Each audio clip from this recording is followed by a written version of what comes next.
आज हम बात करेंगे सिंपल पास्ट टेंस की। सिंपल पास्ट टेंस जो है वो कब यूज़ होता है? जब कभी कोई काम भूतकाल में हो जाए, उसका हमें समय पता ना हो, तो past simple past tense use होता है। जैसे मैंने एक शेर देखा, वह बाजार गया, उसने किताब खोली। तो ये जो सभी वाक्य हैं, ये बताते हैं कि काम जो है वो भूतकाल में यानी बीते हुए समय में कभी पूरा हुआ। और इसके साथ-साथ हम ये भी देखते हैं कि कई बार वाक्य ऐसे भी आता है जिसमें हमें समय भी दिया होता है। जैसे कल वह बाज़ार गया, या दूसरा वाक्य लेते हैं 2011 में मैंने बीएड परीक्षा उत्तीर्ण की। तो इन दोनों वाक्यों में हम देखते हैं कि समय दिया हुआ है कि वह कार्य कब हुआ। तो सिंपल पास्ट टेंस का अफर्मेटिव सेंटेंस यानी साधारण वाक्य किस प्रकार से बनता है, और उसका हम सूत्र देखते हैं। सबसे पहले सब्जेक्ट प्लस V2 वर्ब की सेकंड फॉर्म। तो हम पास्ट सिंपल में ये देखते हैं कि वर्ब की सेकंड फॉर्म यूज होती है और उसके बाद में हम प्लस ऑब्जेक्ट यूज करते हैं। तो एग्जाम्पल के रूप में सबसे पहले आई में सब्जेक्ट है, प्लेड, प्ले की सेकंड फॉर्म है प्लेड, और उसके बाद में हम देखते हैं ऑब्जेक्ट क्या है, क्रिकेट।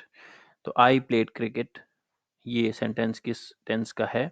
सिंपल पास्ट टेंस का अफर्मेटिव सेंटेंस। तो इस प्रकार हम जब किसी सेंटेंस को देखते हैं, उसका फॉर्मूला हमें याद होता है, तो हम उस की स्ट्रक्चर को देख के बता सकते हैं कि ये सेंटेंस है वो किस टेंस का है। हरी प्लेड क्रिकेट, हरी ने क्रिकेट खेला। आई प्लेड क्रिकेट माने मैंने क्रिकेट खेला। शी वेंट टू जयपुर, वह जयपुर गई। अब आगे देखते हैं नेगेटिव सेंटेंस।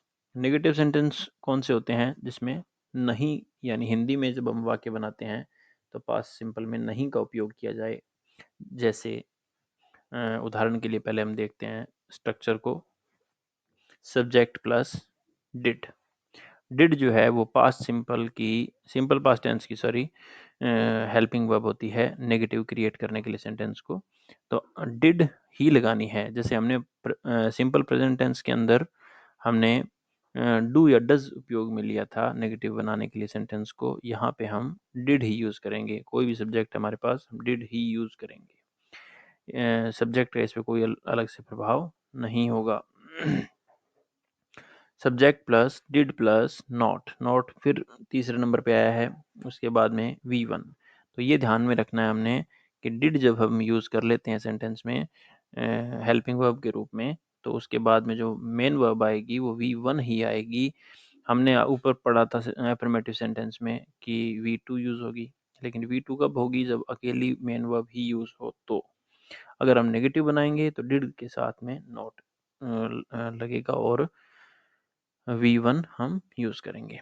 और लास्ट में object. I did not play cricket. ऊपर सेंटेंस हमने देखा आई प्लेड क्रिकेट था, मैंने क्रिकेट खेला, और उसको नेगेटिव बनाए तो I did not play cricket, मैंने क्रिकेट नहीं खेला। Hari did not play cricket, Hari ने क्रिकेट नहीं खेला। She did not go to Jaipur, वह जयपुर नहीं गई। तो इस प्रकार हमने देखा कि एफर्मेटिव सेंटेंस और नेगेटिव सेंटेंस का सूत्र जो होता है, ये फॉर्मूला जो होता है, वो किस प्रकार से अलग होता है और हम किस प्रकार से सेंटेंस को क्रिएट करते हैं। अब आगे हम देखते हैं इंटेरोगेटिव सेंटेंस। इंटेरोगेटिव सेंटेंस में हम जानते हैं कि हेल्पिंग वर्ब है वो सब्जेक्ट से पहले आती है, और सिंपल पास्ट टेंस की हेल्पिंग वर्ब होती है डिड। तो did plus subject plus V1। तो मैंने आपको अभी पीछे बताया था कि डिड का यूज़ हेल्पिंग वर्ब के रूप में हो जाए तो उसके बाद जो मेन वर्ब आती है वो V1 ही आती है, यानी जो क्रिया है, वर्ब है, उसकी फर्स्ट फॉर्म ही हम यूज़ करेंगे, प्लस ऑब्जेक्ट और लास्ट में इंटरोगेशन का मार्क। उस सेंटेंस है डिड आई प्ले क्रिकेट, क्या मैंने क्रिकेट खेला। डिड हरी प्ले क्रिकेट, क्या हरी ने क्रिकेट खेला। उसके बाद में है did she go to Jaipur, क्या वह जयपुर गई। Interrogative negative sentence. Interrogative negative sentence में क्या होगा? हम प्रश्न भी पूछेंगे और नॉट भी लगाएंगे। तो हेल्पिंग स्टार्टिंग में आ जाएगी तो क्वेश्चन बन जाएगा डिड प्लस सब्जेक्ट और तीसरे नंबर पे नॉट। उसके बाद में आएगा मेन वर्ब जिसकी फर्स्ट फॉर्म आएगी plus object. Did I not play cricket, क्या मैंने क्रिकेट नहीं खेला। Did Hari not play cricket, क्या हरी ने क्रिकेट नहीं खेला। Did she not go to Jaipur, क्या वह जयपुर नहीं गई। तो इस प्रकार से इंटेरोगेटिव और इंटेरोगेटिव नेगेटिव सेंटेंस बनते हैं। आगे हम देखेंगे सिंपल पास्ट टेंस है वो कहाँ और किस प्रकार से यूज होता है, किन कंडीशन में यूज होता है। तो पहला इसमें टाइप है to show the actions happened in past, ऐसे काम जो भूतकाल में हो गए उनको बताने के लिए, यानी बीते हुए समय में हो गए उनको बताने के लिए सिंपल पास्ट टेंस का उपयोग होता है। जैसे आई सा एन ओल्ड मैन यस्टरडे, मैंने एक ओल्ड मैन को देखा था, कब देखा था, यस्टरडे। अब यस्टरडे हमें बता रहा है कि ये सेंटेंस है वो किस समय की बात कर रहा है, बीते हुए कल की बात हो रही है, तो वहां पे हमें सिंपल पास्ट टेंस यूज करना है। सेकंड है to show past habitual actions, ऐसे काम यानी ऐसे एक्शन जो हैबिचुअल हैं और पास्ट में भी हैं। तो हमने जब सिंपल प्रेजेंट टेंस पढ़ा था तब हमने ये बात की थी कि हैबिचुअल एक्शन है वो किस में आते हैं, सिंपल प्रेजेंट टेंस में या प्रेजेंट इंडेफिनिट टेंस में आते हैं। लेकिन जब ये पुरानी आदतों की बात करनी हो, किसी व्यक्ति की पुरानी आदत के बारे में बात करनी हो, तो हम सिंपल पास्ट टेंस का उपयोग करते हैं। और यहाँ पे सेंटेंस है आई रेगुलरली अटेंडेड माई क्लास, मैंने अपनी क्लास को रेगुलरली अटेंडेड यानी अटेंड किया था। तो ये उसकी हैबिट कर लीजिए, उसकी दिनचर्या का हिस्सा कर लीजिए, उसकी रूटीन के बारे में बता रहे हैं हमें। तो यानी कोई काम है वो कॉन्स्टेंटली वहाँ पे हुआ है, पूरा हुआ है नियत रूप से। तो ये अपनी आदत बता रहा है कि मैंने अपनी क्लास हमेशा ही रेगुलर रहकर अटेंड की। टू शो ए कंडीशन, अब हमें अगर कोई कंडीशन शो करनी है, कोई तरह का कंडीशनल सेंटेंस बनाना है, तो वहाँ पे कई कंडीशन ऐसी होती है जहाँ पे हम जो हमारी ऐसी कंडीशन है जो अनफुलफिल्ड होती है, जो पूरी नहीं होती है हमारी, तो उनको हम जब बताना चाहते हैं तो हम वहाँ पे पास्ट टेंस यूज़ में लेते हैं, सिंपल पास्ट टेंस यूज़ में लेते हैं।